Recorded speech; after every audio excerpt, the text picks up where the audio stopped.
Assalamualaikum warahmatullahi wabarakatuh.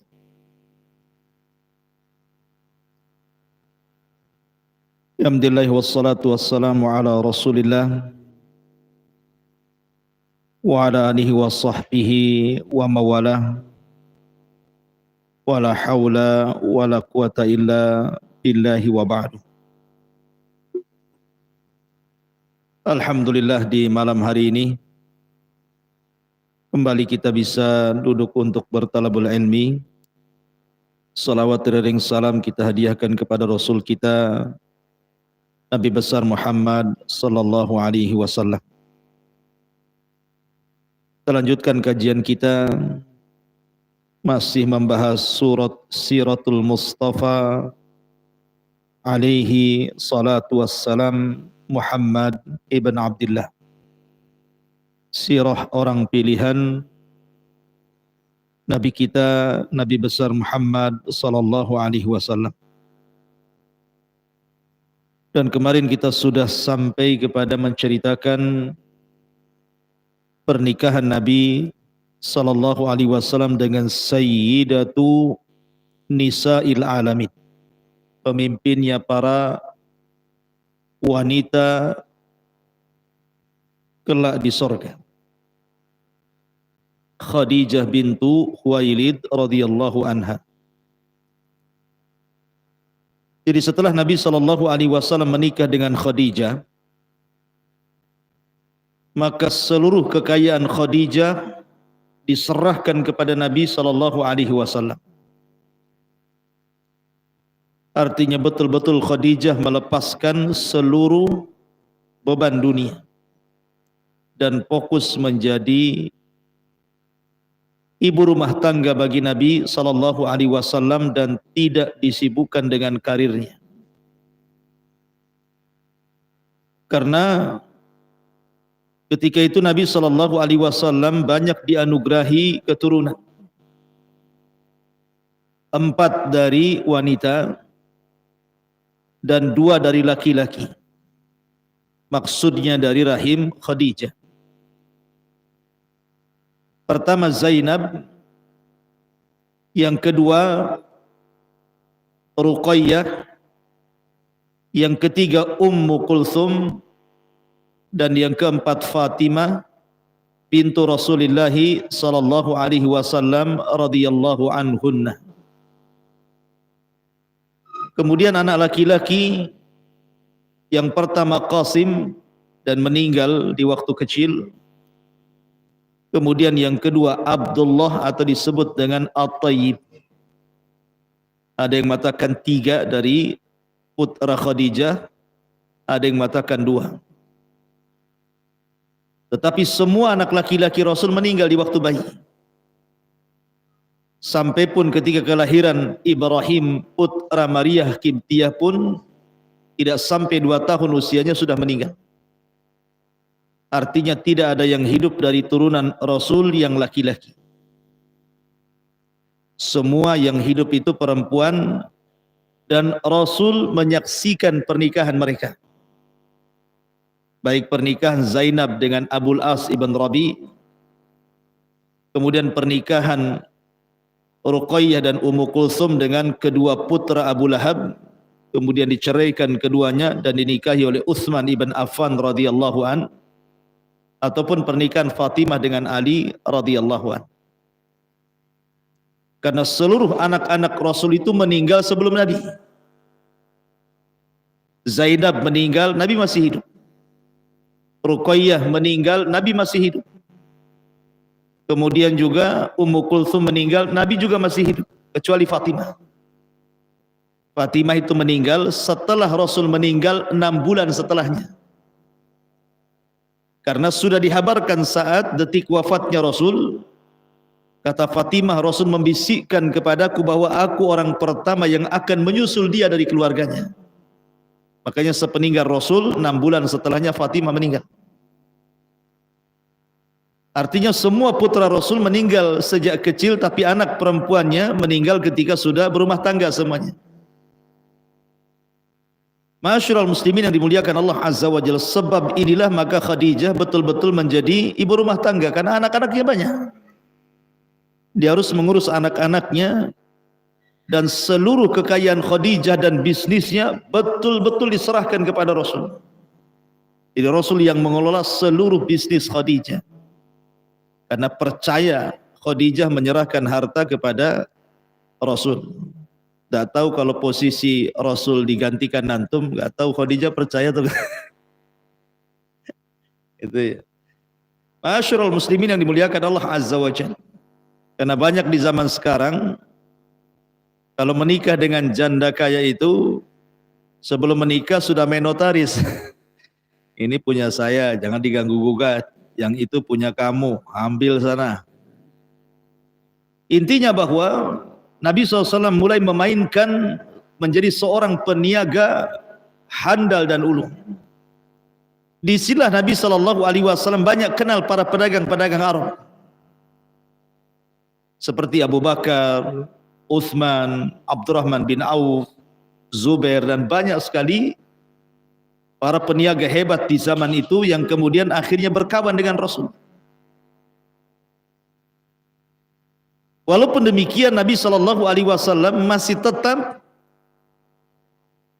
diberikan julukan oleh orang-orang Quraisy itu Sadiqul Amin.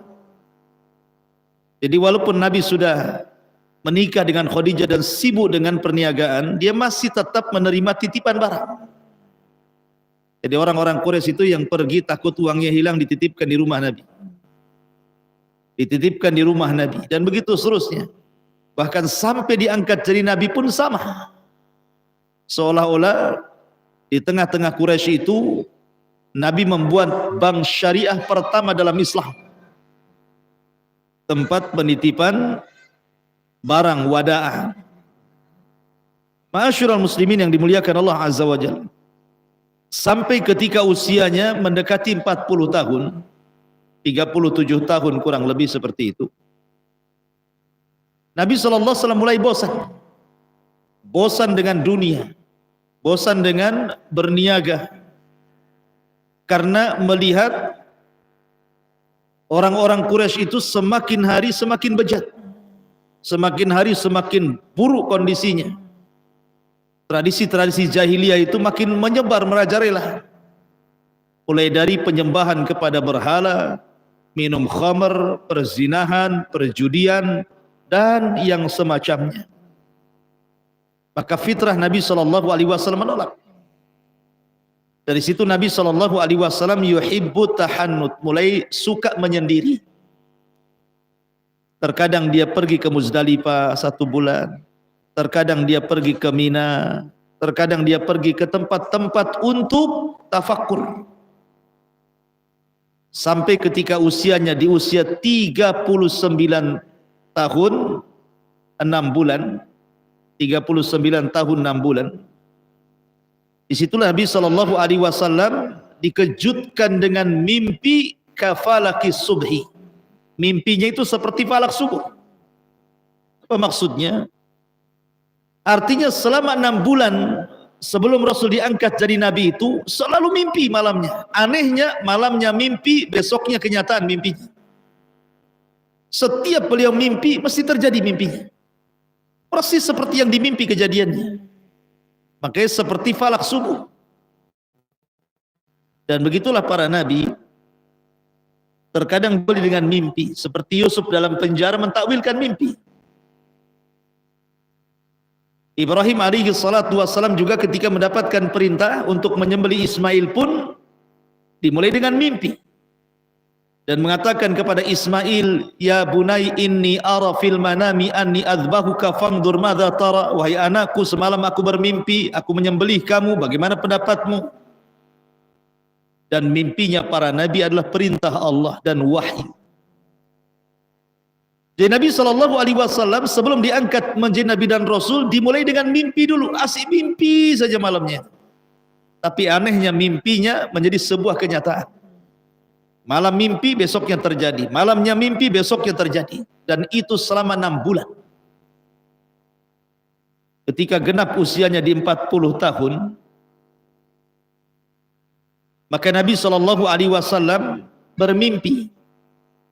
Dalam mimpinya didatangi oleh seseorang jelmaan dari malaikat kemudian membacakan ayat Al-Quran di dalam sebuah gua, maka rupanya mimpi ini menjadi sebuah kenyataan. Tepat di usia 40 tahun Allah Subhanahu wa taala memberikan nikmat kepada Rasul, nikmat yang sangat besar. Nikmatun nubuwwati war risalah, nikmatun nubuwwati war risalati. Nikmat kenabian dan nikmat risalah.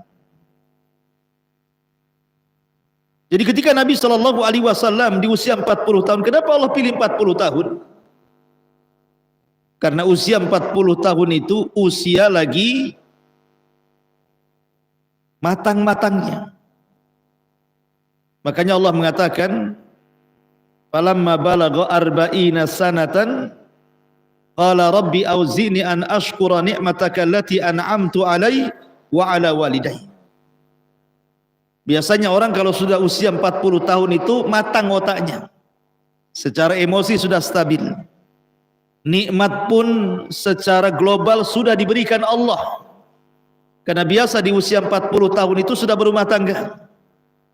Di usia 40 tahun sudah punya anak. Di usia 40 tahun biasanya sudah ada pekerjaan yang mapan.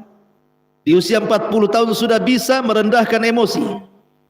Di usia 40 tahun bisa berfikir, bisa menimbang.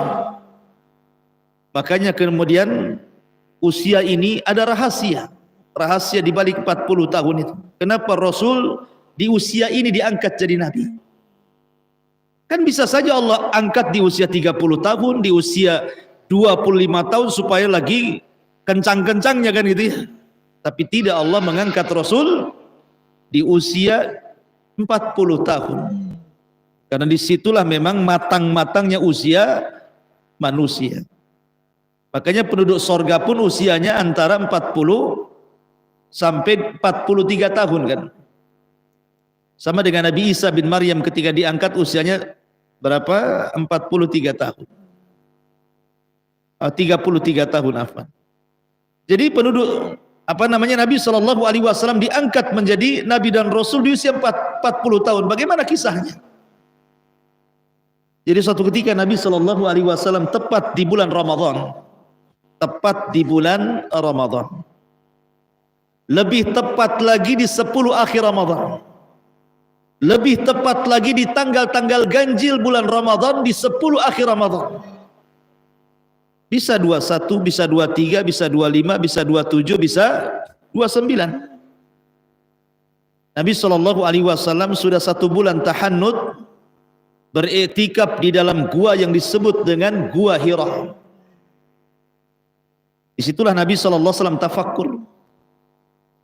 Tiba-tiba ketika dia sedang tafakkur, datang malaikat Jibril dalam bentuk manusia. Ingat, Jibril itu kalau datang menemui Rasul pasti akan berpenampilan dengan penampilan yang indah, yang bersih, yang tampan, yang ganteng supaya tidak menakuti. Masuk dia ke dalam gua, kemudian mengucapkan salam, Assalamualaikum ya Muhammad. Nabi bingung. Karena Nabi tidak kenal dia. Layaknya antum kalau ketemu kawan, kemudian salaman, Assalamualaikum, salaman, kemudian antum pelukan. Maka Jibril tiba-tiba setelah salaman memeluk Nabi SAW dengan sangat erat sekali. Kemudian Jibril mengatakan di telinga Rasul SAW, Iqra ya Muhammad. Iqra ya Muhammad. Baca wahai Muhammad. Nabi ini ummi, tidak bisa baca, tidak bisa nulis. Maka Rasul mengatakan, Ma'a Nabi Qari, aku tidak bisa baca. Tapi Jibril kemudian kedua kalinya menyebut Iqra dengan mengeraskan lagi pelukannya dan mengatakan, Iqra ya Muhammad. Rasul tetap mengatakan, Ma'a Nabi Qari. Yang ketiga kalinya Rasul makin menekan pelukannya sehingga Rasul keluar keringatnya karena ketakutan dan mengatakan, Iqra ya Muhammad. Nabi SAW mengatakan, Ma'a Nabi Qari. Subhanallah, Sayyidul Malaika memeluk Sayyidul Anbiya'i wal Mursalin. Kedua pemimpin, pemimpin langit dan pemimpin bumi berpelukan di sini. Pemimpin para malaikat Jibril, Sayyidul Malaika, dan pemimpin para nabi, pemimpin para rasul, bahkan pemimpin manusia adalah Nabi SAW. Dua pemimpin sedang berpelukan. Sangat indah sekali. 3 kali Jibril mengatakan ma'an apa Iqra, dan Rasul 3 kali pula mengatakan ma'ana biqari, ma'ana biqari. Akhirnya Jibril pun kemudian mentalkinkan kepada Nabi SAW, Iqra bismi rabbikal ladzi khalaq, khalaqal insana min 'alaq, Iqra wa rabbukal akram, alladzi 'allama bil qalam, 'allamal insana ma lam ya'lam. 5 ayat dalam surah Al-Alaq. Inilah 5 ayat pertama kali turun kepada Rasul dari surah Al-Alaq, yang sebelumnya belum pernah Quran turun kepada Nabi SAW, dan itu peristiwanya tepat di malam Lailatul Qadar. Makanya Allah Subhanahu wa taala berfirman, "Inna anzalnahu fi Lailatul Qadar." Sesungguhnya kami turunkan Al-Quran di malam Lailatul Qadar. Ada yang mengatakan maksudnya turunnya Al-Quran di malam Lailatul Qadar itu maksudnya secara jumlah keseluruhan 30 juz dari Lauhil Mahfud ke Baitul Uzza di langit pertama. Tapi ada juga yang mengatakan bahwa yang dimaksud awal mula turun Quran surah Al-Alaq itu di malam Lailatul Qadar. Adapun ayat-ayat yang lain ya disesuaikan dengan peristiwa dan kejadian. Tapi yang pertama kali turun kepada Rasul di malam Lailatul Qadar. Makanya Allah Subhanahu wa taala mengatakan syahrul ramadhan alladzi unzila fihil Qur'an. Bulan Ramadan itu bulan diturunkan Al-Qur'an, dan lebih khusus lagi malam Lailatul Qadar. Karena malam Lailatul Qadar itu malam Lailatun Mubarak, malam yang penuh dengan berkah. Ma'asyiral muslimin yang dimuliakan Allah Azza wa Jalla. Maka Nabi SAW ketika kemudian Jibril membacakan kalimat Iqra, Iqra bismi rabbikal ladzi khalaq, Rasul ikut-ikut membaca Iqra bismi rabbikal ladzi khalaq, khalaqal insana min 'alaq. Maka Rasul cepat-cepat mengikuti gerakan Jibril. Maka Allah Subhanahu wa taala memerintahkan Rasul untuk tidak mengikuti ucapan Jibril, la tuharrik bihi lisanaka lita'jala bi. Jangan kau tergesa-gesa, dengarkan saja gitu. Enggak usah mengikuti Jibril, satu ayat kau ikut satu ayat karena takut lupa. Karena Allah Subhanahu wa taala kumpulkan Al-Qur'an itu ke dada Nabi sallallahu alaihi wasallam. La tuharrik bihi lisanaka lita'jala bi, inna jama'na 'alaika Qur'ana. Ma'asyiral muslimin yang dimuliakan Allah Subhanahu wa taala. Setelah turun surah Al-Alaq 5 ayat pertama ini, resmilah Rasul diberikan SK dan didaulat menjadi seorang nabi. Nubbi'a bil Iqra wa ursila bil Mudaththir. Maka dia diangkat menjadi nabi dengan turunnya surah Iqra atau Al-Alaq. Setelah kejadian ini, Nabi SAW ketakutan manusiawi. Berada di dalam gua sendirian, tiba-tiba dikejutkan oleh seseorang, tiba-tiba kemudian mengajarkan surah Al-Alaq kepada Rasul dan memaksa untuk diikuti dan dibaca gitu ya. Maka Nabi SAW pulang dalam kondisi ketakutan. Dia datang kepada Khadijah bintu Khuwailid radhiyallahu anha.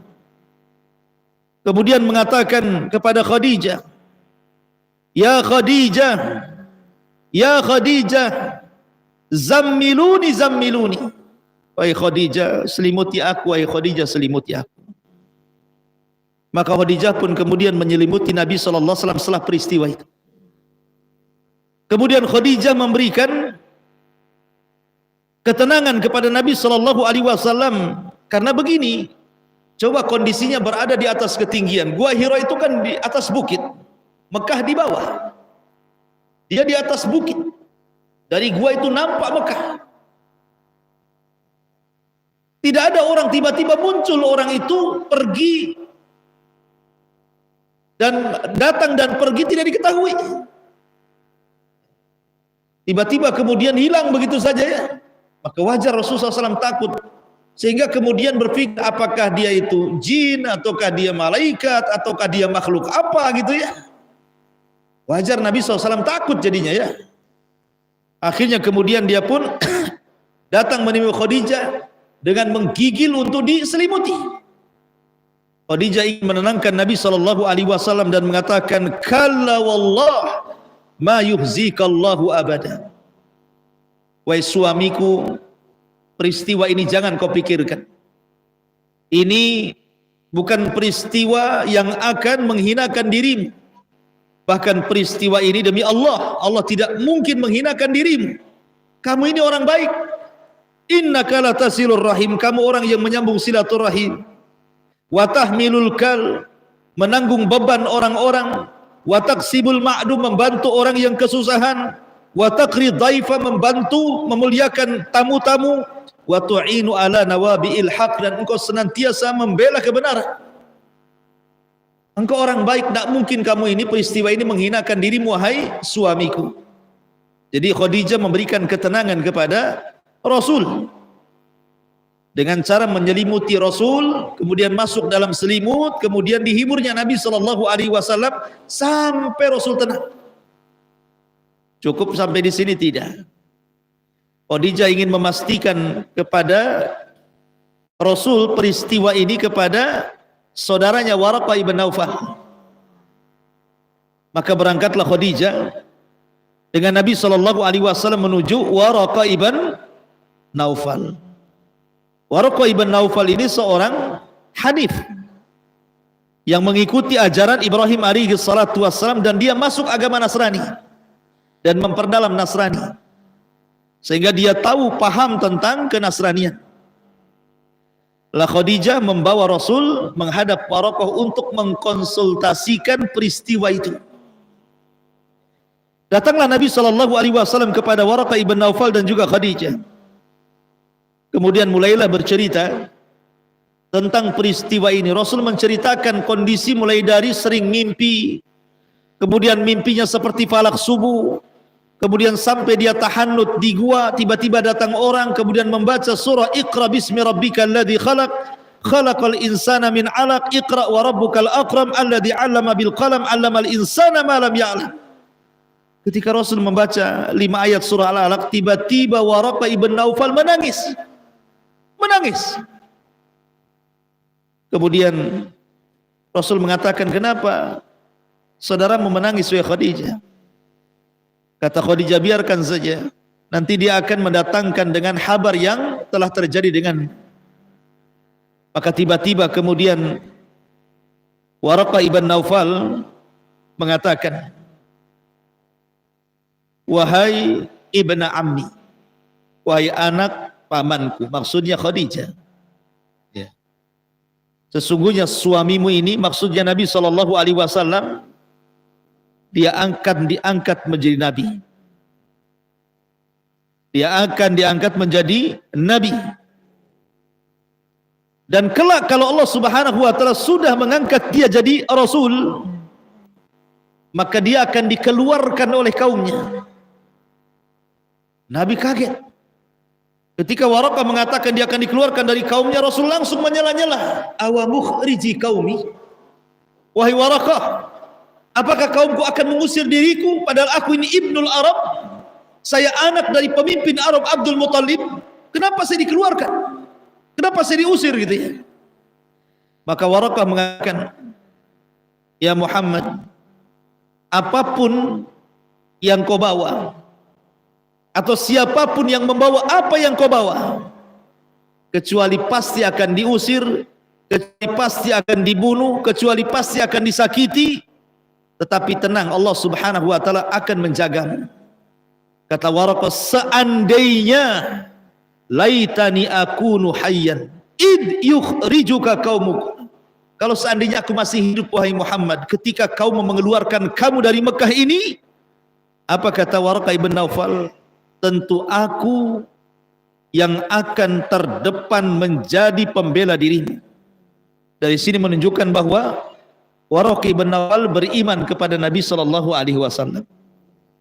Karena dia berjanji kalau seandainya ketika Allah mengutus engkau menjadi Nabi dan Rasul dan kau mengeluarkan dirimu dari kaummu ini, maka saya akan membelamu. Menunjukkan Waraqah beriman dengan Nabi SAW. Sehingga ada khilaf para ulama tentang siapa yang beriman dari kalangan orang dewasa. Ada yang mengatakan Waraqah, ada yang mengatakan Abu Bakar Siddiq radhiyallahu anhu. Ma'asyiral muslimin yang dimuliakan Allah Azza wa Jalla. Maka dari sini Khadijah dan Rasul sallallahu alaihi wasallam mendapatkan maklumat dari Waraqah bahwa suaminya akan diangkat bukan hanya jadi nabi tapi jadi rasul. Maka hari pertama lewat setelah konsultasi kepada Waraqah, hari kedua, hari ketiga, 1 minggu, 1 bulan. Nabi SAW kemudian balik lagi ke gua, tidak tampak juga Jibril datang lagi. Bulan kedua tidak juga Jibril datang. Bulan ketiga Jibril tidak datang lagi. Bulan keempat, bulan kelima, sampai bulan keenam, 6 bulan setelahnya Nabi mulai sempit dadanya. Sehingga mungkin bahasa kita, betul tuh Waraqah ini cerita nih, nah, gitu loh bahasa kitanya. Jangan-jangan dia buat cerita saja kata. Karena Jibril cuma 1 kali, habis itu datang lagi, sesak dada Nabi. Sampai ada dalam sebuah asar itu, saking sesaknya dada Nabi, Nabi sampai naik ke atas bukit dan hampir bunuh diri. Karena dia merasa, apakah saya ini gila? Apakah yang datang kepada saya ini jin? Apakah setan gitu ya? Karena nggak datang lagi 1 kali aja masalahnya. Tetapi riwayat asar tentang Rasul akan terjun dan bunuh diri, ya sebagian ulama juga ada yang mengkritik, tidak benar kisah itu. Tapi ada juga yang menetapkan karena ada asar. Tiba-tiba ketika Nabi SAW naik ke atas bukit, sudah sesak di dadanya, dari langit tiba-tiba ada yang memanggil dia. Ya Muhammad, ya Muhammad, irfa ra'sak. Wahai Muhammad, angkat kepalamu. Ketika dia mengangkat kepala, rupanya Jibril datang dalam bentuk asli. Kalau pertama kan dalam bentuk manusia nih. Ini dalam bentuk asli. Sedang duduk di antara langit dan bumi, terbentang 600 sayap. Yang 1 sayap saddal ufuk. Saddal ufuk itu artinya panjangnya mulai terbenam sampai terbitnya matahari. Jadi kalau kita melihat ke depan sayap Jibril, melihat ke belakang sayap Jibril, ke samping kiri kanan sayap Jibril. Seolah-olah langit ditutupi oleh sayap Jibril. Dan tidak ada yang mengetahui tentunya kecuali Rasul. Yang diperlihatkan Jibril menampakkan dalam bentuk asli memiliki 600 sayap dan sangat besar sekali. Dan memanggil-manggil Nabi SAW. Sontak saja Rasul makin takut. Ketemu orang dalam gua saja sudah takut, macam mana pula ketemu Jibril dalam bentuk rupanya yang asli. Ibaratnya antum datang ke hutan Jabal Uhud sana, ketemu dinosaurus, kan itu. Apa enggak minggat? Tungganglah, jangan dinosaurus lah. Ular sawah saja antum udah ketakutan. Jangan ular sawah, ada orang yang takut kecoa, ikhwan. Ada kecoa terbang di rumah, takut ngambil sapu. Bukan kecoa yang diperang itu, listrik kena perang sama dia, sama gagang sapu saking takutnya. Ini yang ditampakkan makhluk besar. Lari Nabi SAW. Jibril terus memanggil-manggil. Ya. Masyarul muslimin yang dimuliakan, sampai akhirnya dia sampai di rumahnya, kemudian pintu tidak tertutup, langsung masuk ke kamar. Kemudian dia memanggil-manggil Khadijah, dathiruni ya Khadijah, dathiruni. Aina Khadijah, di mana Khadijah? Sambil menggigil ketakutan, kemudian mengambil selimut, masuk ke dalam selimut. Rupanya Jibril, suaranya masuk ke dalam selimut. Ya ayyuhal muddathir, qum fa'andir, wa rabbaka fakabbir, wa thiyabaka fatahhir warrujza fahjur wala tamnun tastakthir wali rabbika fasbir. Turun surah Al-Mudaththir. Di balik selimut, ya ayyuhal mudaththir, hei orang yang berselimut, lagi ketakutan dia, disuruh berdiri coba kan. Dia ada takut, Rasul takut menghindari Jibril, masuk ke dalam selimut. Karena kenapa berselimut? Selimut ini minimalnya mengurangi rasa takut, ikhwan. Antum kalau takut ambil selimut itu kurang takutnya. Itu bisa mengurangi rasa takut. Tiba-tiba kemudian suara Jibril masuk pula ke dalam selimut kan. Hei orang yang berselimut, jangan tidur. Berdiri. Fa'angdir, berikan peringatan kepada manusia. Fa'angdir. Wa rabbaka fakabbir, dan bertakbirlah kepada Rabb. Wa thiyabaka fatahhir, sucikan, bersihkan pakaian. Wali rabbika fasbir. Jadi Allah Subhanahu wa taala turunkan surah Al-Mudaththir ketika Rasul berada dalam selimut itu. Maka dengan turun surah 5 ayat surah Al-Mudaththir yang sebelumnya 5 ayat surah Al-Alaq, dari sinilah Rasul didaulat menjadi Rasul.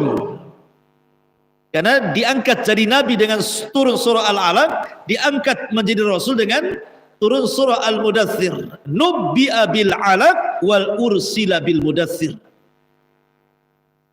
Lalu apa bedanya surah Al-Alaq dengan surah Al-Mudaththir itu?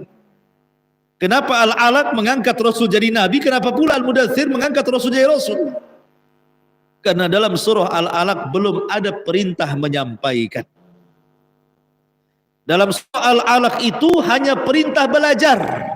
Iqra, baca. Dan baca itu alat belajar. Orang cerdas karena baca. Belum ada perintah menyampaikan kepada manusia. Makanya belum jadi Rasul. Tapi surah Al-Mudaththir ini sudah perintah. Fa'angzir, berdiri, berikan peringatan kepada manusia. Ketika ada perintah itu, jadilah dia Rasul. Nabiyan wa rasula. Raditu billahi wa bil islami dina Muhammadin nabiyan wa rasula. Nubbi'a bil 'alaq wa ursila bil mudaththir.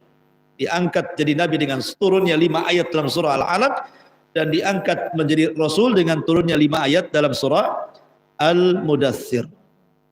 Maka dari sini lengkaplah risalah kenabian Nabi sallallahu alaihi wasallam. Setelah kemudian Jibril membisikkan suaranya di dalam selimut, maka Rasul kemudian mulai menceritakan kepada Khadijah kejadian itu. Maka Khadijah langsung teringat apa yang dikatakan Warqa Naufal, dan dia mengatakan, asyhadu annaka Rasulullah. Aku bersaksi wahai suamiku, engkau adalah utusan Allah. Maka dia orang yang pertama kali beriman sebelum ada manusia baik perempuan atau laki-laki yang beriman, maka dialah orang yang pertama kali beriman. Dan itu disepakati oleh ulama sejarah. Kecuali ada beberapa dai di negeri kita mengatakan bahwa Khadijah itu Nasrani. Biarin sajalah. Ya. Maka kita katakan bahwa Khadijah Muslimah. Dia orang yang pertama kali masuk Islam dari semua laki-laki dan perempuan. Makanya ketika dari Khadijah, setelah meninggalnya Khadijah itu, maka Nabi SAW langsung teringat Khadijah menyembelih kambing, dibagi-bagikan ke kawan-kawannya. Aisyah cemburu. Aisyah radhiyallahu anha, ya Rasulullah, di depan mulu ada gadis cantik lagi. Sementara istrimu yang sudah meninggal itu sudah tua, sudah enggak ada, sudah mati, kok masih sebut-sebut dia juga, katanya. Cemburu dia, hati-hati antum ya. Antum kalau pernah beristri, kemudian meninggal pula istri antum, jangan diaminkan. Kemudian setelah itu menikah lagi, jangan ceritakan kebaikan istri antum yang sudah meninggal ke istri yang kedua yang masih hidup. Itu mengundang cemburu. Tidak boleh mengundang cemburu, ikhwan. Karena terkadang ya kita harus juga memberikan perasaan yang baik juga ya. Lihat Aisyah saja cemburu. Makanya ada satu kisah. Ada seorang suami itu cinta sekali sama istrinya, cinta mati. Cinta mati. Allah takdirkan tidak punya anak. Kata istrinya, bang nikah lagi lah bang. Kata suaminya, ndak mau. Abang ini tidak punya laki-laki lain kecuali hanya dirimu yang kusayang. Nggak ada lagi cinta sejati kecuali untuk. Sudah jangan cerita nikah lagi, nikah lagi. Akhirnya terus sudah lama bertahun-tahun ndak punya anak juga. Istrinya mendorong seperti ini nikah lagi, tapi suaminya jawabannya sama. Rupanya istrinya ini terkena penyakit kanker. Masuklah rumah sakit. Karena saking sayangnya dengan istrinya, sampai rela dia tidak bekerja. Dia tunggu istri di samping, istrinya di rumah sakit, dan pekerjaan dibawa ke rumah sakit, laptopnya dibawa ke rumah sakit. Saking tidak mau pisah dengan istrinya. Ketika itu istrinya mengatakan, bang, lihat kondisiku. Aku sudah sakit parah. Sebaiknya kau nikahlah sana. Bayangkan. Dalam detik-detik seperti itu suruh nikah. Apalagi ada vonis dokter, usiaku tidak sampai 1 bulan akan meninggal dunia. Saya ingin menyaksikan kau menikah lagi. Tapi memang cinta mati tidak mau dia. Kalau antum ada rekomendasi dari istri seperti itu, tidak nunggu 2 hari 2 detik, langsung akan nikah. Masyarul muslimin yang dimuliakan Allah Azza wa Jalla. Akhirnya setelah betul-betul menghembuskan sesuai dengan prediksi dokter, hanya dalam beberapa minggu dia meninggal. Meninggallah istrinya. Meninggal istri. Rupanya setelah beberapa hari datang pembantunya, memberikan hadiah kado dari istrinya sebelum wafatnya, dan isinya cermin. Kemudian setelah dibuka rupanya cermin biasa. Kemudian di balik cermin itu ada surat dan mengatakan, bang, boleh jadi abang menikah ketika saya masih hidup, abang takut saya cemburu. Sekarang istrimu loh sudah di kuburan, sudah di liang lahat, alam sudah berbeda. Apakah abang tidak mau nikah lagi? Mau cemburu sama siapa? Orang yang sudah dalam kuburan. Subhanallah kan.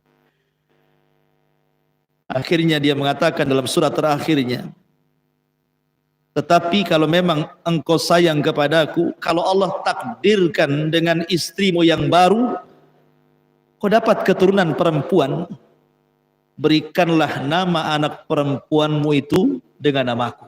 Wah, ini cinta sejati nih. Kayak sinetron saja jadi. Ya kan? Tapi ini kan kisah nyata ya kawan. Masyarul muslimin yang dimuliakan Allah Azza wa Jalla. Intinya bahwa Aisyah cemburu. Kalau Nabi SAW kemudian selalu menceritakan Khadijah ini.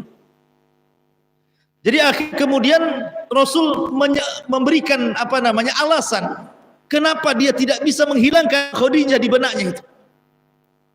Sini Aisyah, saya kasih tahu ya. Kemudian Rasul mengatakan, sesungguhnya Khadijah wanita yang pertama kali beriman sebelum ada manusia yang beriman.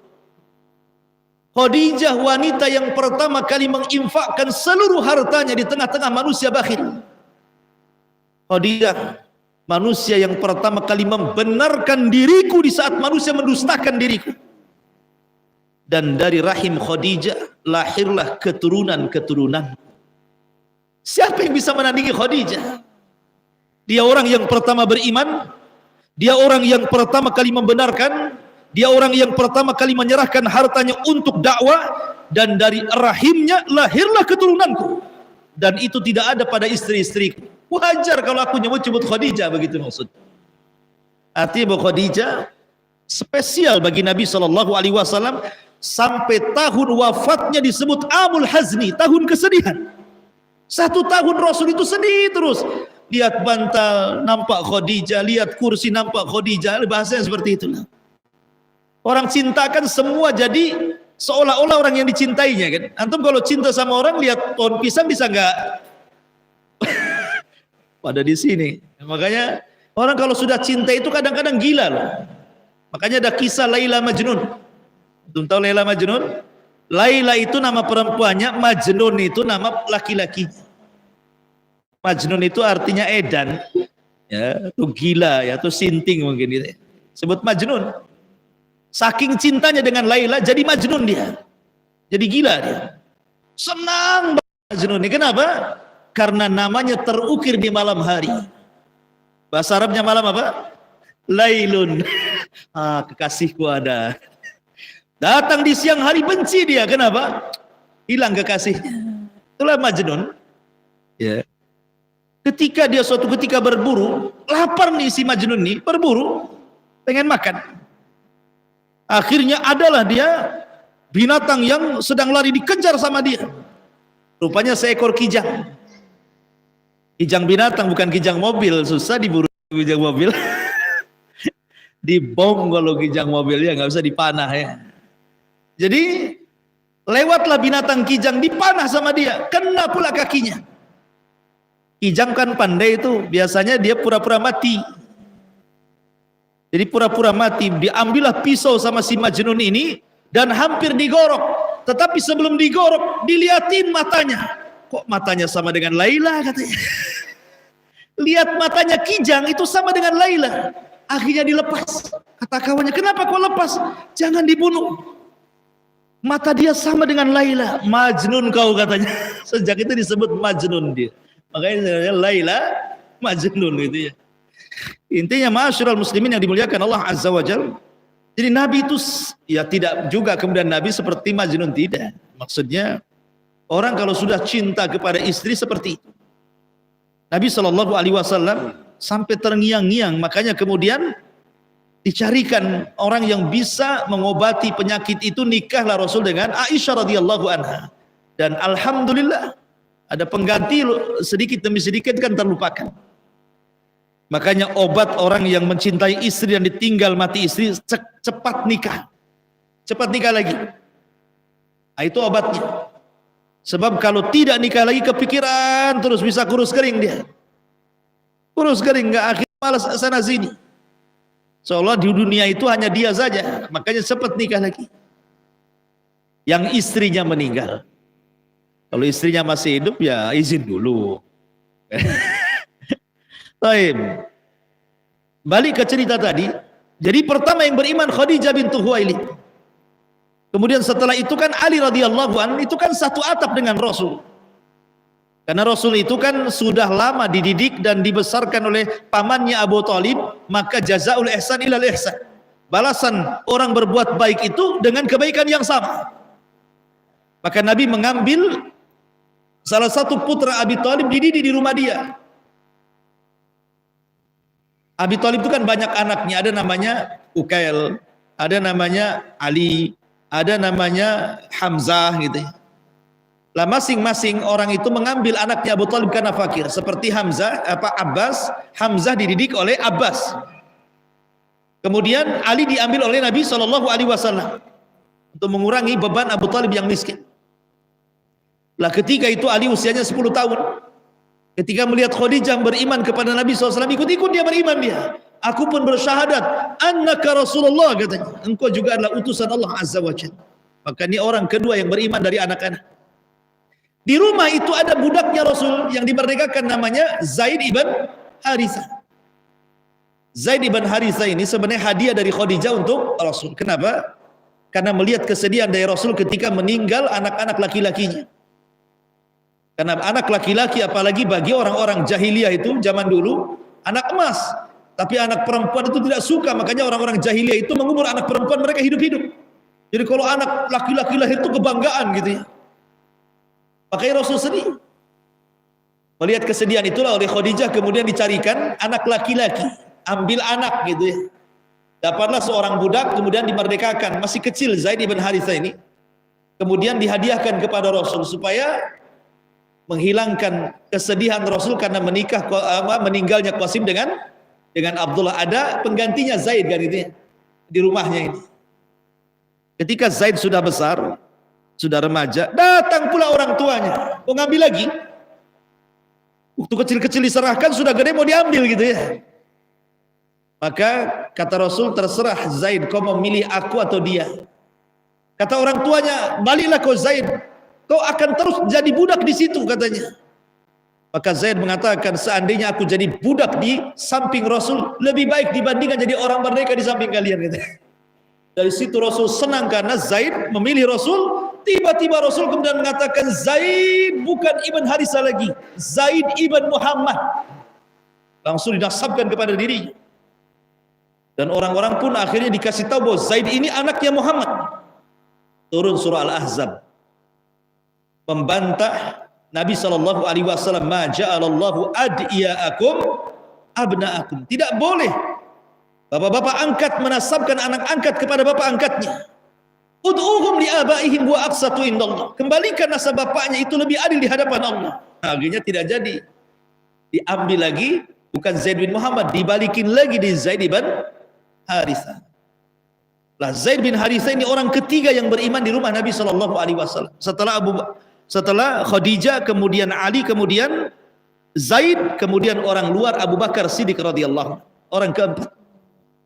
Dari Abu Bakar inilah masuk Islamlah Utsman bin Mad'un, Utsman bin Affan, Zubair, macam-macam. Nanti kisahnya ada sendiri bagaimana permulaan dakwah Nabi SAW di permulaan Islam. Karena sudah Isya juga. Dan sudah azan, ya kita tutup. Mudah-mudahan ada manfaatnya. Subhanakallahumma bihamdika asyhadu an la ilaha illa anta astaghfiruka wa atubu ilaik. Allahu taala alam. Assalamualaikum warahmatullahi wabarakatuh.